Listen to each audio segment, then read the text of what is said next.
Assalamualaikum warahmatullahi wabarakatuh. Selamat pagi dan salam sejahtera untuk kita semua. Ketemu lagi dengan saya, Guru SMK Bina Tunas Bakti Juara, pengampu mata pelajaran matematika. Selamat datang di channel Maneng Santa. Semoga kita dalam keadaan sehat dan terhindar dari COVID Corona. Silahkan like and subscribe ya. Tulis di kolom komentar jika ada pertanyaan. Untuk kali ini saya akan menerangkan tentang ukuran penyebaran data.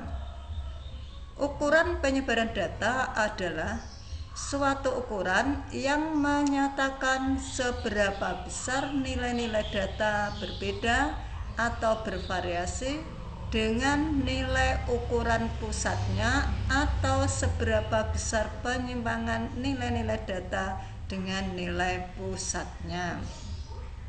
Coba untuk bahasan yang pertama, kita akan membahas tentang jangkauan atau range.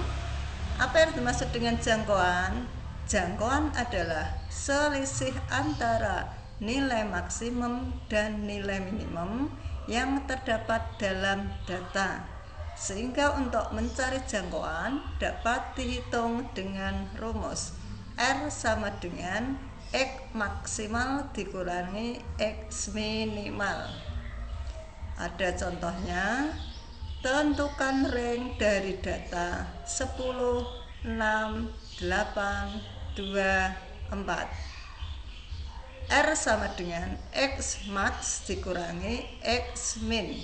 Kita ambil data di sini yang terbesar adalah angka 10, sedangkan data yang terkecil adalah angka 2. Jadi untuk mencari range sama dengan 10 dikurangi 2 sama dengan 8. Selanjutnya kita membahas tentang simpangan rata-rata.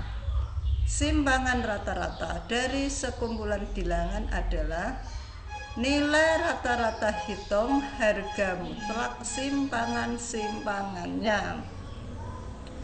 Untuk mencari simpangan data ada dua, yaitu data tunggal dan data kelompok. Untuk mencari data tunggal, SR sama dengan sigma X dikurangi X rata-rata dibagi dengan N. Contohnya, nilai ulangan matematika dari 6 siswa adalah 7, 5, 6, 3, 8, 7. Tentukan simpangan rata-ratanya. Oke, untuk mencari simpangan rata-rata langkah pertama dicari rata-rata, yaitu dengan cara menjumlahkan 7 ditambah 5 ditambah 6 ditambah 3 ditambah 8 ditambah 7 dibagi dengan 6 sama dengan 6. Jadi simpangan rata-rata sama dengan data pertama berarti 7 dikurangi 6 ditambah data kedua yaitu 5 dikurangi 6 ditambah data ketiga di sini adalah 6 dikurangi 6 ditambah data keempat berarti 3 dikurangi 6 ditambah data kelima yaitu 8 dikurangi 6 ditambah data terakhir yaitu 7 dikurangi 6 dibagi dengan 6, sehingga hasilnya adalah 8/6 sama dengan 1,33. Selanjutnya mencari simpangan rata-rata untuk data berbobot atau data kelompok. Sigma F X dikurangi X rata-rata dibagi dengan sigma F. X menyatakan data ke I atau titik tengah kelas interval untuk data kelompok, sedangkan F adalah frekuensi. Ada contohnya, tentukan simpangan dari data berikut. Ini ada datanya yaitu pakai data kelompok. Ciri-ciri data kelompok di sini ada interval, ada frekuensinya. Langkah pertama kita cari titik tengahnya.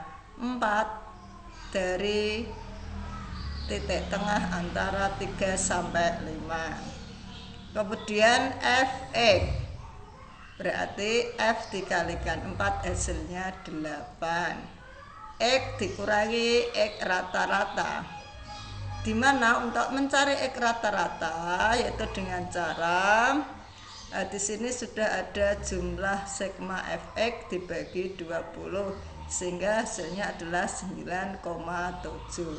Dapat 5,7 berarti 4 dikurangi 9,7 hasilnya adalah 5,7. Setelah ketemu ini baru dikalikan dengan frekuensinya ada 2 sehingga hasilnya 11,4. Untuk data yang kedua, kita ambil rata titik tengah dari 6 sampai 8. Di sini adalah 7.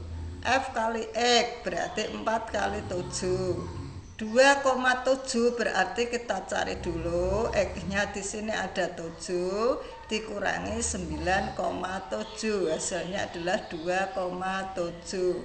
Kemudian dikalikan frekuensinya ada 4 hasilnya adalah 10,8. Data yang ketiga, titik tengahnya adalah 10. Kemudian di sini dikalikan dengan 8 hasilnya adalah 80. X dikurangi X rata-rata itu sama dengan 10 dikurangi 9,7 maka hasilnya adalah 0,3. Baru dikalikan dengan frekuensinya 8 dapat 2,4. Sedangkan untuk interval atau kelas keempat ini titik tengahnya adalah 13 dikalikan 6 hasilnya 78. 3,3 berarti berasal dari 13 dikurangi 9,7. 19,8 itu adalah 3,3 dikalikan dengan 6 sehingga kalau dijumlahkan sigma Fx min X rata-rata adalah 44,4.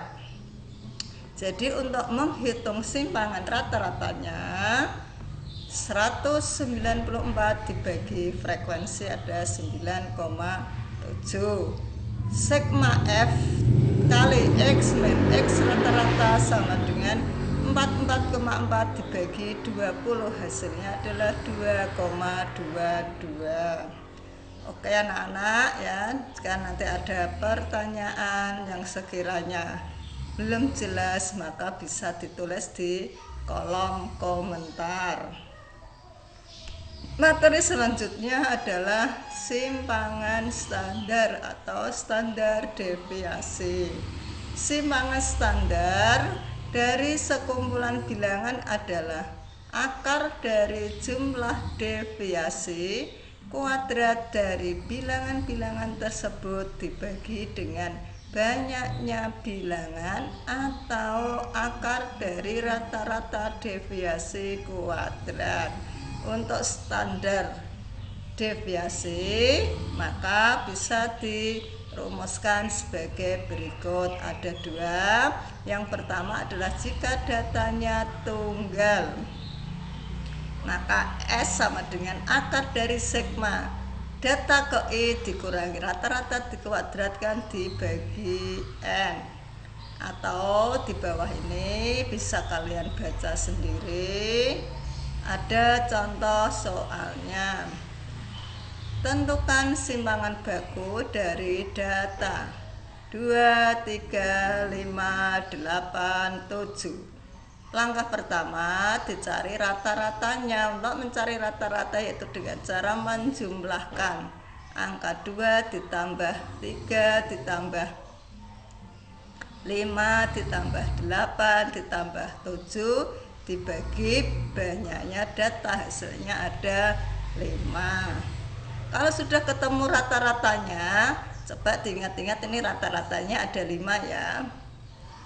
Baru kita tuliskan pada sebuah tabel untuk mempermudah, tapi sebenarnya tidak di tabel juga tidak apa-apa ya. Sehingga tadi data pertama, yaitu di sini 2 dikurangi rata-ratanya tadi ketemunya adalah 5 ya, rata-ratanya 5, maka hasilnya negatif 3. Negatif 3 kalau dikuadratkan hasilnya 9. Data kedua 3 dikurangi 5 hasilnya adalah min 2, dikuadratkan 4. Data ketiga adalah 5 dikurangi 5 adalah 0 kuadrat sama dengan 0. 8 dikurangi 5 dapatnya adalah 3 dikuadratkan 9. 7 dikurangi 5 adalah 2 dikuadratkan hasilnya 4. Kalau sudah dijumlah keseluruhan, 9 ditambah 4 ditambah 0 tambah 9 tambah 4 hasilnya adalah 26. Sehingga bisa ditulis di sini rumusnya, akar dari 26 dibagi dengan n adalah banyaknya data sama dengan akar 5,2. Selanjutnya, bagaimana jika datanya berbobot atau berkelompok? Nah, ini ada rumusnya, maka bisa ditulis atau diingat-ingat. S sama dengan akar dari sigma F kali X min X rata-rata dikuadratkan dibagi dengan sigma F. Atau ini bisa kalian baca sendiri. Contoh soalnya ada, anak-anakku yang saya cintai dan saya banggakan, ini adalah contoh dari standar deviasi untuk data kelompok. Di sini ada intervalnya 3 sampai 5, frekuensinya 2. X menyatakan nilai tengah atau titik tengah dari 3 sampai 5 adalah 4. Fx berarti 2 kali 4 hasilnya 8. X kuadrat ini adalah nilai tengah dikuadratkan hasilnya 16. Fx kuadrat sama dengan 2 kali 16 hasilnya 32. Kemudian data yang kedua, kita cari titik tengahnya dulu. Antara 6 sampai 8 terdapat 7. Sehingga Fx sama dengan 4 kali 7. 4 kali 7 sama dengan 28. 49 adalah 7 dikuadratkan. 196 adalah perkalian dari 4 dikalikan 49. 9 sampai 11, maka titik tengahnya di sini ketemu berapa anak-anak? Kalau ini 1, harusnya di sini adalah 10. Ini angka 10-nya turun ke sini ya. Ini berarti kurang lebar kolomnya. Ini adalah 10. Berarti 10 dikalikan 8 sama dengan 80. Di sini X kuadrat berarti 10 dikuadratkan, di sini muncul 100. Dapat 800 adalah 100 dikalikan 8. Kemudian data yang keempat, titik tengah 12 sampai 15. Di sini muncul angka 13. Fx berarti 6 kali 13 sama dengan 76. X kuadrat berarti 13 kuadrat, di sini adalah 169. Ini mohon maaf karena lebar kolomnya kurang lebar, jadi angka 9-nya ada di bawah. Kemudian untuk 169 dikalikan dengan 6, maka muncul angka 1014. Kalau sudah semuanya dijumlahkan, hasilnya 2024. Jadi untuk mencari simpangan baku untuk data kelompok, rumusnya adalah sebagai berikut. Akar dari 2042 dibagi 20 dikurangi 194 dibagi 20 dikuadratkan. Jadi ketemunya adalah akar 8,01 sama dengan 2,83. Untuk pertemuan kali ini saya hanya mempelajari tentang simpangan rata-rata dan simpangan baku untuk data tunggal dan data kelompok. Mohon untuk disimak. Kalau ada pertanyaan silahkan tulis di kolom komentar. Jangan lupa di like and subscribe. Saya akhiri sekian, mohon maaf apabila ada kekurangannya. Wabillahi taufik walhidayah. Wassalamualaikum warahmatullahi wabarakatuh.